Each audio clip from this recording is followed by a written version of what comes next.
Ed, very good morning to you. Morning. Welcome to Morning Glory. So, we're right in the midst of what are we calling it, Cop29. Yep. I mean, I remember going all the way back to sort of Cop25, 24, it seems to me. The only thing they ever seem to decide to do is to have another meeting and call it Cop30, which will be, I think, in Brazil, right? Yep. So, what's the point of it? Is there any point to it? I think it's lost the point. Yeah. I mean, I think when it started, I mean, it had a good reason. You get the leaders together, you talk about the most important issue on the planet and try and put it right. Yeah. But do you need 50,000 people there drinking Chardonnay and the latest Beaujolais Nouveau? I don't think you do. Not really. So I think is it really? And also, they're holding it. The last one was in Dubai, right? Which got off to a bad start because the ruling leader of Dubai, who's the Emirati, whatever he is, Crown Prince, whatever, said that he was very, very keen on basically digging up for more oil and, you know, exploring the Gulf for more oil. They're in Baku in Azerbaijan, which is an oil-rich nation. They've all flown there on a plane, you know, to tell us all not to go flying anywhere. I mean, it's just ridiculous. I mean, you bring a whole load of things which I think are nuts as well. Yeah. So, I mean, let's start on the stuff that's nuts. Right. It's nuts going to a petrostate to run an organisation or run an event in which you're trying to reduce the use of fossil fuels. Right. It's crazy. And it gives the wrong signal to the people, doesn't it? Absolutely ridiculous. I mean, and it's crazy then as well, getting, you know, 50,000 people on flights from all over the world, 200,000 tonnes of emissions just for a day or two when they're going to sit down, and most of them are literally are just going to drink that Chardonnay. Having said that, there are some very important discussions which happen with government officials and between the right people, but you could limit everybody's delegation to 3, 5, maybe if you're a very good country, 10. Why have it at all? 10. I mean, you know, we all, during lockdown, everybody had meetings on Zoom. Why can't you just have a meeting on Zoom? Look, I'm with you. I mean, I do think, and I think all business people would actually say that there is a level at which you need to do a face-to-face meeting. You create a relationship more. You have opportunities off camera, so to speak, outside the meeting to do things as well. Yeah. So I think that is important. Yeah, but every single year to get nowhere, to issue another declaration that doesn't really get anywhere? In general, I'm in agreement with you. I think the whole thing needs to be done. It's a bit like, you know, the EU. The whole thing needs to be reorganised. It isn't working the way it is. Right. So let's reorganise it and make it work. Right. I think the idea of meeting for these top officials is great, but limited numbers of people, just the experts, make the decision, 2 days, focus on the issue, get it done. Right. And you're right, lots of Zoom meetings in between would help before you get there. But when you say focus on the issues, get it done, get what done exactly? Because at the end of the day, the people who watch all this stuff are going, well, how does this affect me? You just said now this is the most important issue on the planet. Is it really? Because a lot of people would say it's not. Because if you watch what happened in the American election, people voted for Donald Trump, not because of his stance on climate, not because of his, you know, promises to do anything about, you know, anything other than the economy, which is very important to people, and how much money they've got in their pockets, and illegal migration, which they're very bothered about, and also particularly, I suppose, in America, they like to know that they're going to be, you know, supreme leaders of the world and all of that. But, you know, for people to sell it to, I've always said this, for politicians to sell what you're selling to the people, you need to actually make it worthwhile. You need to make it cheaper, you need to make it better, you need to convince people that, you know, perhaps it's not the most important thing in the world, but something has to be done. Right, but I mean, I think let's just do two different things there. One, why is it important? And the second thing, I think, let's talk about selling it to the people. So we'll take those separately.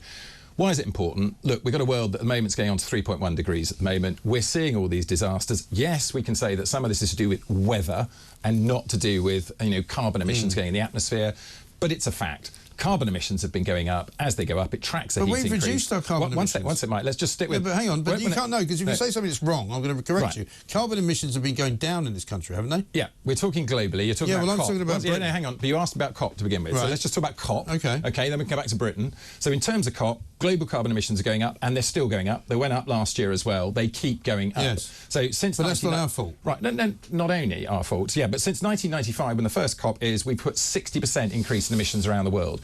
Let's come back to Britain. We know that what we do, and then we'll go to selling it to the people, so I don't want to lose that. Right. But then we come to the carbon emissions in the UK. Let's confirm what we have done, though, because we've done a lot. In the UK, what we've done, and in fact, let's start overlapping these two issues. Since the 1970s, we have outsourced our industry. No, hang on. No, I'm not having that. No, I'm not having that. You tell me exactly how far we have dropped our carbon emissions in Britain. In Britain. Internal carbon emissions, so those inside the country have gone down 42%. 42%, so nearly by half. Right. Right? Now you can argue that we've outsourced it. We haven't outsourced it. But hang on, you've got to let me argue it. Well, no, I'm not going to let you argue, because it's BS. I almost said the bad word. Hang on. It is not true. You can argue that we sold it all to China and they're all now making the things that we used to make. You can make that argument, but it's not really true, is it? It just suits you to say it. What total load of rubbish, Mike? I mean, let's look. I don't drive a Chinese car. No, let's get the facts. Mike, let's get the facts. 1970s, 1/3 of our GDP came from industry and from manufacturing. 1/3. Yes. It's under 10% now. Yes. That is a vast amount of offshoring of all of our industry. 1 second. As we have done that, which industry? We have ramped up which industry? Everything is being made abroad now. What are we actually making here, Mike? What are we making here? And 1 second. Well, hang on. In with doing that, very important. Here and shout at me if you want, but it won't get you anywhere. Let me get a word in. Well, Mike. I won't let you talk absolute cobblers. That's why. It is not cobblers. It is. We have outsourced industry generally. Everything, not just carbon emissions. We've outsourced our industry. And at the same time as that, we're ramping up a big debt due to a trade deficit. So since 1998, we have exported less than we have imported. Oh, sorry, we've imported. I get that wrong. It's easy to confuse the two things. What, did you get it completely wrong? No, it was completely wrong. We've imported a lot more than we've exported. Yeah. So we've actually made less money. We've lost money every year since 1998. That's not true either. We are a financial services hub, okay? Look over there. You see those big buildings over there? Over there, that's where we make all the money, okay? Right. I'm not disagreeing with you that it might have been a bad idea, because maybe we should be manufacturing things more, and maybe we should still be sending children up chimneys and down mines, but we decided that wasn't the way to go. So we are where we are. No, since 1998 it's the combined. 1983 would be actually where we've been running a trade deficit on industry. It's in 1998 combined with our financial services, which make money for us, but overall we've been losing money since 1998. How do we put that right? How are we one of the most successful? How are we one of the most successful economies in the G7 then? Out of the How G7, do you answer that? How do you answer that? Because deplorable action on all sides at the moment. Sorry, we are not. Answer the question. When you talk about successful economy, we are a successful economy. 0.1% growth in our GDP last year. 0.1. Well, show me all the other countries that are more successful. Well, yeah. How many are there? Well, how many are there? Okay, well, you tell me how many are there. I mean, America is more successful at the moment. It's been doing much better than us for 3 or 4 years on a consistent basis. We are the 5th biggest economy in the world, yes, right? in size, and in terms of growth, we are the best performing economy currently in the G7. Are we not? So there isn't anyone above us. At 0.25% on our GDP growth. Yes, have you seen what everybody else is doing? And let's just look at, do we want to have, we've just been told by the Office of Budget Responsibility that in fact if we continue on this current growth rate, we are going to triple our national debt in the next 50 years. We've been told that if we wouldn't worry about anything. We've been told if we get to a 1 and that's at a 1.5% productivity growth, which is well above what we're doing now. I thought you were here to talk about the climate. We are, but you want to talk about the economy. And this is the whole point of talking about the economy. Yeah. We need to get so you're going to grow the economy. We need to get ourselves growing, and the OBR says if we grew it at 2.5% per year, we'd actually be able to actually reduce our debt by 30% in the same period. I see. Now, how do we grow? I thought you could just write debt off. No, don't come in here and say 1 second to me, right? It's my show. I'll throw you out if I don't like you. Fair enough. So you have to sit here and listen to it. The bottom line for me is that if the OBR wants to increase growth, there's a lot of things they could do. The Labour government, however, have decided that they don't have to worry about the debt that we used to have. They've just written it off and called it something else. So that's what they've done. So that Labour government now says we're not in debt anymore because we can just take that big bundle of debt and put it over there and call it Samuel. Yeah, I mean, I think what the Labour government has done, which is very similar to previous governments, is not create a proper industrial strategy.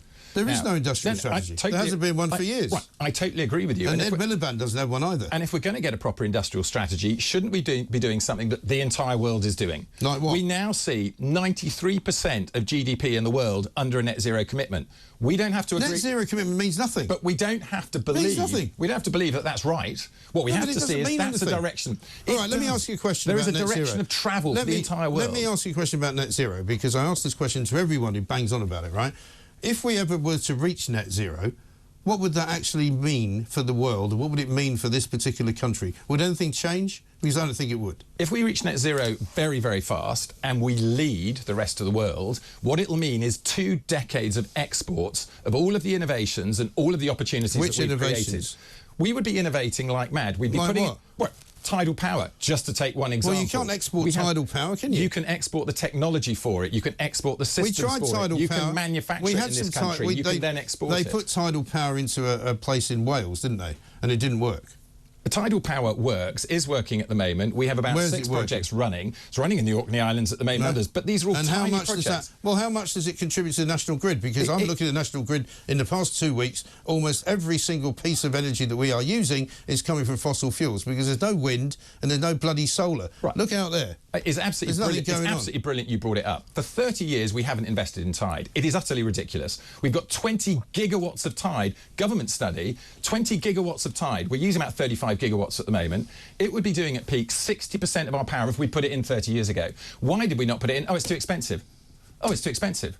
Oh, it's too expensive. Well, who's paying for it? And now, who's going to pay for it? 30 years on, it stays too expensive. But why did oil and gas get cheap? Because we did it, we invested it, we scaled, we innovated. Why have solar and wind got cheap? Commercial companies did it. Yes, of course. But it's commercial companies that are doing it anyway. But for any commercial company to get off there... No, but the commercial companies that are now involved in, wind power, solar power, green projects are getting subsidised by the government, which is our money. Yeah, and so are the oil and gas companies. And I think that's wrong. So are the oil and gas companies. I think that's wrong. Well, the oil and gas companies just been cut off by Ed Miliband. And we have tax breaks which are going into all infrastructure products, including drilling for oil. They continue the subsidies. Well, we're not drilling for oil anymore, are we? We are still drilling. We're not going to offer new licences, is what the current administration has said. But we are still drilling, and every time we drill, and there are licences that are at the moment being executed and they haven't started drilling, they get tax breaks from doing it. The subsidies run across all of it. That doesn't change. And that could be a national policy to do things that are critically important to the country, whatever they're destructive. But at the end of the day, the problem is, Ed, we're sitting here arguing about all this stuff, right? You just go round and round and round in a circle, right? But I need to know from you, at what point does it become advantageous for people, ordinary people in this country who pay for their oil and gas, who don't get to claim it because they're MPs, who don't get to heat their second homes because they're bloody MPs, who get everything for nothing, who struggle to put the fire on? The pensioners this year who are going to have no winter heating allowance, what are they supposed to do? All they care about is, can you heat the house? Can I cook my dinner? Can I have a boiler that actually gives me warm enough water to have a bath? That's all they care about. And if you could come up with a plan which was cheaper than the current one, then everybody would vote for you. And the Climate Party would run to the rescue of the country and you'd all get elected. But you haven't got a plan because you can't do it. Right. If you and I were in government, we'd be doing different things, wouldn't we? Probably. Right. And if we were doing it, we wouldn't expect it to affect the economy tomorrow. It would come in 6 months, 6 years, whatever period of time in which we've got to do it. I'll tell you what's going to affect people tomorrow, and that's cutting off their winter fuel allowance. That affects people tomorrow.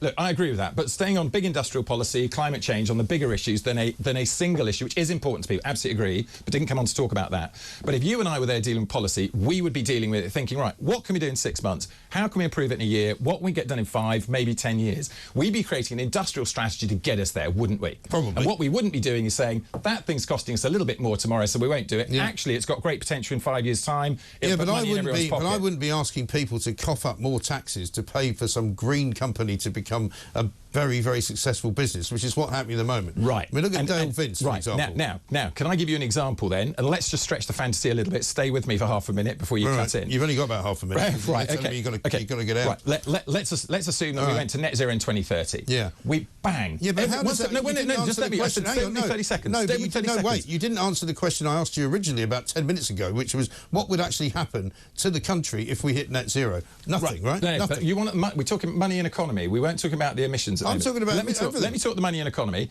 Let's say we went there in 2030. Right. Immediately, every single business that's innovating in the sector in terms of renewables, in terms of sustainability, and that becomes worth 1,000 times more. Private money floods the market and pays for it. It starts doing it. This is what you dream about. This is not kind of fantasy. And then immediately after it's done that, it moves on to the next stuff. Nuclear fusion. Pretty risky, but actually if you're going there in 2030, you can see the money that can be made from it. Risky. You pile it into it, nuclear fusion.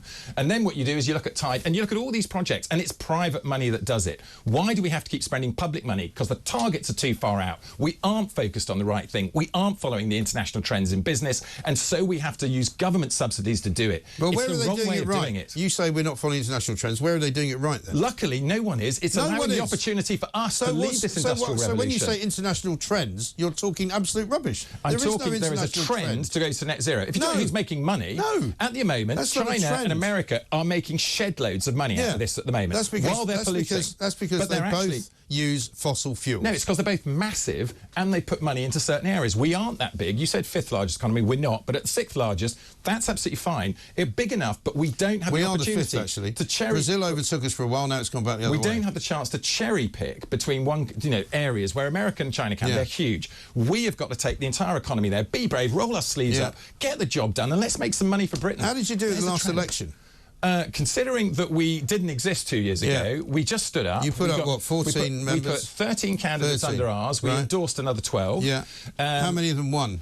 Oh, of course, none of them won. None. Nigel Farage has been at it for 30 years. 30 years, and he just got in. I mean, let's be honest about it. Zero politicians. So, but hang on. But Nigel Farage has been doing it for 30 years, and he's only just got in. The Green Party, 50 years, and now they've just got 4 people. Yeah. So our system, as we know, is mediated for the big players and against the smaller players. Yeah. And the only reason that these guys got in is a general dissatisfaction with the Conservatives. I don't think you've helped yourself at all here. All you've done is talk incessantly about what could happen, but you've given no roadmap as to how to get there, I'm afraid. Ed, I'd love to do a whole hour with you because we've got a lot to talk about, but you'll have to come back.